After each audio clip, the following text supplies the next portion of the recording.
నాలుగుకి వికసిత భారత్ వైపు లక్ష్యంగా వెళ్తుంటే ఈ కాంగ్రెస్ నాయకులు ఇంకా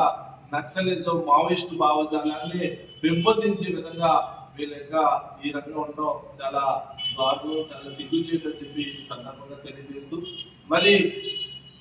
పిఠాపురంలో లవ్ జిహాదీ పేరుతో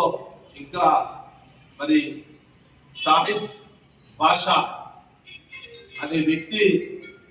ఒక ప్రభుత్వ ఉద్యోగి కుటుంబాన్ని, వారి యొక్క అల్లుడిని హత్య చేయడం, వారి కుటుంబం మొత్తం ఆత్మహత్య చేసుకునే విధంగా చేయడం, ఆ యొక్క మనవడికి షూటింగ్ కి నేర్పిస్తా ట్రైనర్ గా ఉండి మరి అమ్మాయిని ఫోటోలు తీసుకుని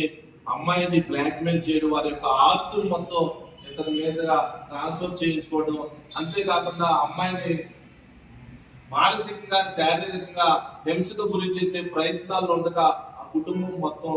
ఆత్మహత్య చేసుకోవడం జరిగింది. ఇటువంటి లవ్ జిహాదీ పట్ల సమాజం అంతా కూడా అప్రమత్తంగా ఉండాలి. పోలీసులు, మా ప్రభుత్వం ఏదైతే దోషుల్ని, అతనిని సాహిద్ అనే వ్యక్తిని, అతనికి తోడ్పడి సహాయక సహకరించిన ప్రతి వ్యక్తిని కూడా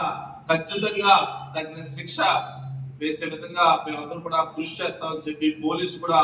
దానికి చాలా కట్టుదిట్టంగా ఎవరి యొక్క ఏ విధమైన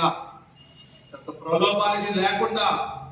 వారి కుటుంబానికి న్యాయం చేసే విధంగా ముందుకు వెళ్తుందని చెప్పి సందర్భంగా తెలియదు.